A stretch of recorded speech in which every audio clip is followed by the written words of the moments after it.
Hello friends, welcome back to my channel. This is Priyanka and this video is related to CTET and other competitive examinations. अगर आप CTET की या फिर कोई भी competitive examinations की तैयारी कर रहे हैं तो हमारे स्टडी क्विज चैनल से आप जरूर जुड़िए, क्योंकि यहाँ पे मैं आपको डायरेक्ट NCERT बुक कवर करा रही हूँ और साथ में पेडागोजी सेशन भी मैं लेके चल रही हूँ, जो कोई भी एग्जाम के लिए बहुत बहुत इंपॉर्टेंट है।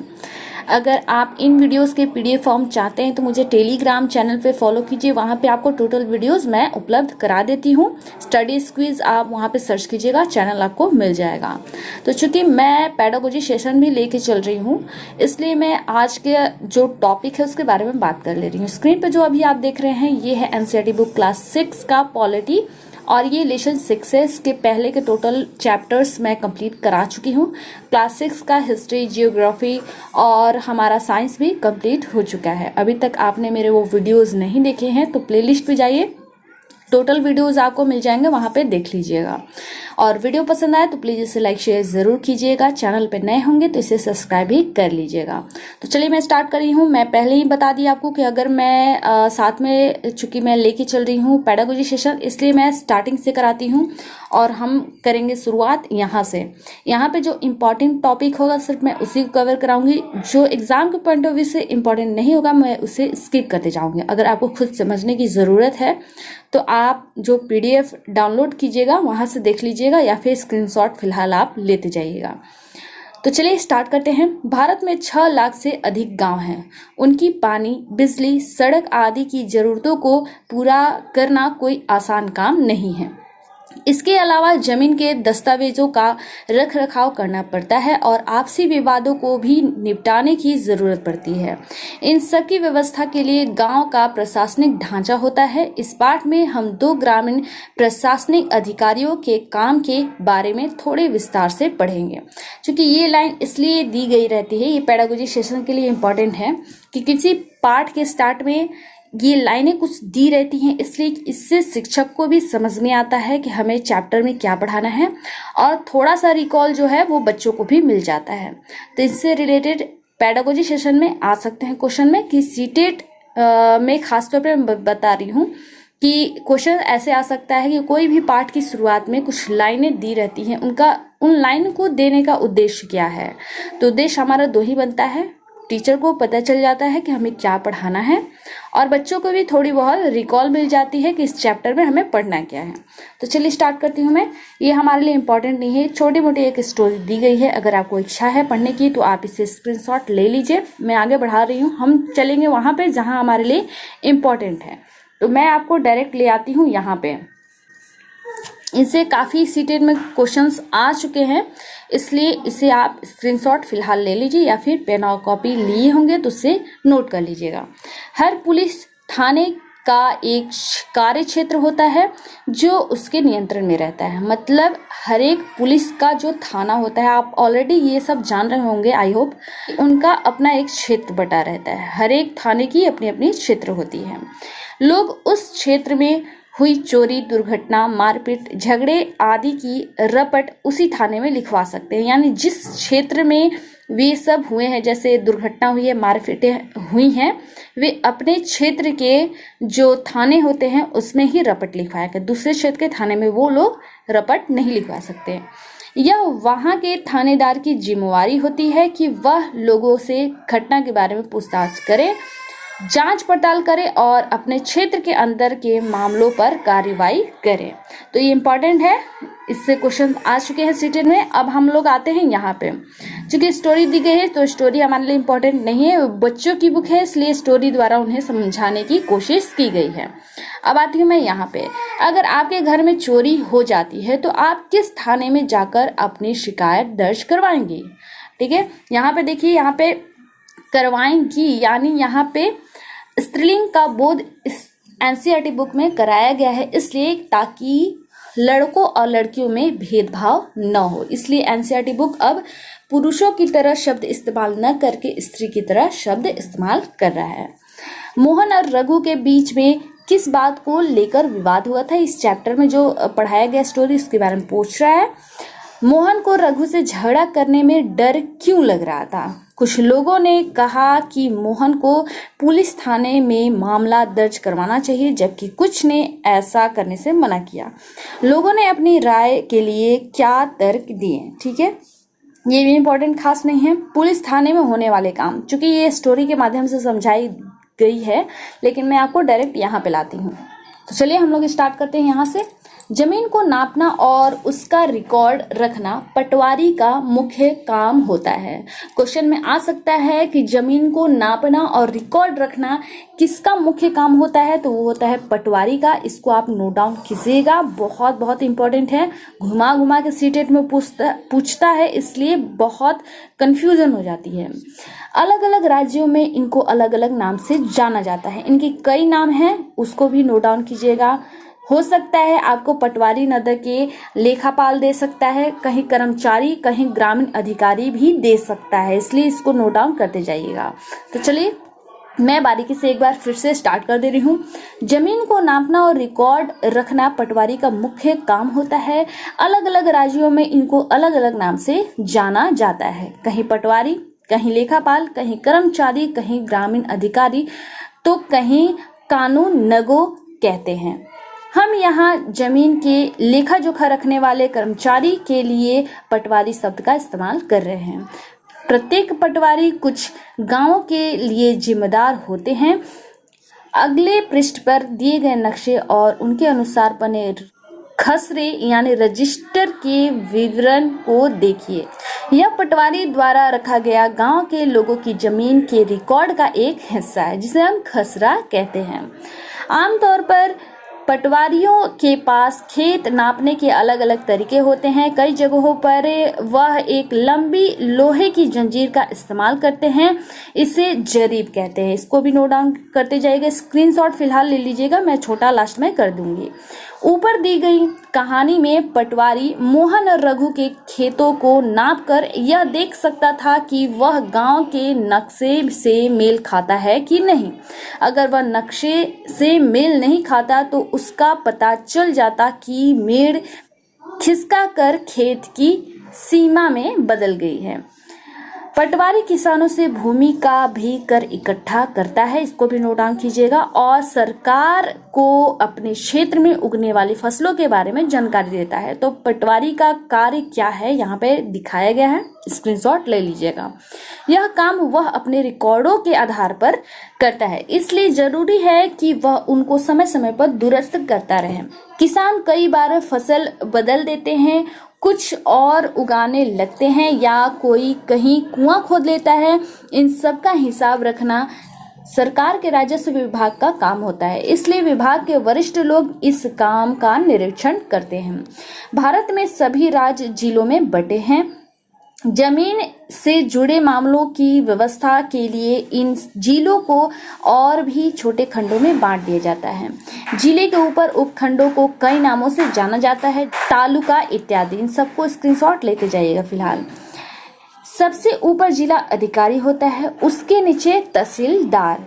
याद रखिएगा, सबसे ऊपर जिला अधिकारी होता है, उसके नीचे तहसीलदार होता है। उन्हें विभिन्न मामलों को निपटाना होता है, वह पटवारी के काम का निरीक्षण करते हैं। जो पटवारी काम करता है उसकी देखरेख करते हैं कि वो ठीक ढंग से कर रहा है कि नहीं, और सुनिश्चित करते हैं कि रिकॉर्ड सही ढंग से रखे जाएं और राजस्व इकट्ठा होता रहे। राजस्व का मतलब है विभिन्न तरह के कर। वे यह भी देखते हैं कि किसानों को अपने रिकॉर्ड की नकल आसानी से मिल जाए। वे विद्यार्थियों को जरूरत पड़ने पर जाति प्रमाण पत्र आदि भी जारी करते हैं। तहसीलदार के दफ्तर में जमीन से जुड़े विवाद के मामले सुने जाते हैं। तो सबको स्क्रीनशॉट लेते जाइएगा, क्वेश्चन बार बार रिपीट होते हैं, इसलिए मैं बहुत इंपॉर्टेंट कर रही हूँ। स्टार लगा के इसे नोट डाउन कर लीजिएगा। अब एक नया कानून, हिंदू अधिनियम धारा 2005 के बारे में हम लोग जानेंगे, लेकिन सबसे पहले आप इसे स्क्रीनशॉट ले लीजिए अगर आपकी इच्छा है तो मैं इसे बिल्कुल छोटा कर चुकी हूँ। अब आते हैं हम लोग यहाँ पे, इसको मैं स्किप कर दी थी, लेकिन मैं अभी आप लोग को इसे करवा दे रही हूँ। खसरा कहलाने वाले इस रिकॉर्ड में पटवारी के नीचे दिए गए जमीन के नक्शे के मुताबिक सूचना भरी है। इससे पता चलता है कि जमीन का कौन कौन सा टुकड़ा किसके नाम है। इस रिकॉर्ड के नक्शे को देखिए और मोहन और रघु के जमीन से संबंधित सवालों को जवाब दीजिए। यहाँ पे खसरा कैसा होता है यहाँ पे देख सकते हैं, आपके घर में भी होंगे, आप अपने गार्जियन से मांग के देख सकते हैं, या फिर कई लोग होंगे जो इनको अच्छी तरह से जानते होंगे। यहाँ पे देख सकते हैं नक्शा भी दिखाया गया है, नक्शा का कैसा चिन्ह दिया गया है, मतलब किसके द्वारा क्या यहाँ पे दिखाया गया है, कुआं कैसा होता है, पक्की सड़क क्या होती है, इसमें दिखाया गया है। तो इसके बारे में बात कर रहे हैं, ये इंपॉर्टेंट नहीं है, मैं सिर्फ आप लोगों को ये दिखाना चाह रही थी। अब आती हूँ मैं यहाँ पे, ये बहुत इंपॉर्टेंट है, इसको स्क्रीनशॉट ले लीजिएगा। मैं इसे अभी बड़ा करके और कवर करा दे रही हूँ। किसानों को अक्सर अपने खेत के नक्शे और रिकॉर्ड की जरूरत पड़ती है। इसके लिए उनको कुछ शुल्क देना पड़ता है। किसानों को इसकी नकल पाने का अधिकार है, इसको भी नोट डाउन कीजिएगा। हालांकि कई बार उनको ये रिकॉर्ड आसानी से नहीं मिलते, लोगों को इनको हासिल करने के लिए कई मुश्किलों का सामना करना पड़ता है। कई राज्यों में ये सारे रिकॉर्ड कंप्यूटर में डालकर पंचायत के दफ्तर में रख दिए जाते हैं, ये भी नोट डाउन कीजिएगा, ताकि वे आसानी से लोगों को उपलब्ध हो सके और नई सूचनाओं के अनुसार नियमित रूप से दुरुस्त होते रहें। आपको क्या लगता है कि किसानों को इन रिकॉर्डों की जरूरत कब पड़ती होगी? नीचे दी गई स्थितियों को पढ़िए और उन मामलों को पढ़िए जिनमें जमीन के रिकॉर्ड अनिवार्य हैं। यह भी बताइए कि वे किस लिए जरूरी हैं। अब इसको भी हम लोग पढ़ ले रहे हैं इसलिए क्योंकि ये पेडागोजी सेशन से बहुत इंपॉर्टेंट है। कब कब हमें जमीन के रिकॉर्ड की जरूरत पड़ती है, ये आप लोग नोट डाउन कर लीजिएगा, हो सकता है सीटेट में क्वेश्चन आ सकता है। एक किसान दूसरे किसान से जमीन खरीदना चाहता है, तो क्या उसे जमीन की रिकॉर्ड की जरूरत पड़ेगी? ऑफ कोर्स पड़ेगी। चलिए अब आगे पढ़ लेते हैं। एक किसान अपनी फसल दूसरे को बेचना चाहता है। अगर फसल बेचनी है तो इसमें हमें जमीन की रिकॉर्ड की जरूरत क्या है, तो ये हमारा गलत हो जाएगा। तीसरा है, हमें एक किसान को अपनी जमीन में कुआं खोदने के लिए बैंक से कर्ज चाहिए। अगर उसे कर्ज चाहिए तो उसे तो दिखाना पड़ेगा, तो इसलिए जरूरत यहाँ पे पड़ सकती है। एक किसान अपने खेतों के लिए खाद खरीदना चाहता है। अगर वो खाद खरीदना चाहता है तो इसमें उसे कोई रिकॉर्ड दिखाने की जरूरत नहीं, ये लोग आप लोग अच्छी तरह से जानते होंगे। एक किसान अपनी जमीन अपने बेटे बेटियों में बांटना चाहता है, तो ये तो आप लोग अच्छी तरह से जानते होंगे कि इसमें जरूरत पड़ती ही पड़ती है।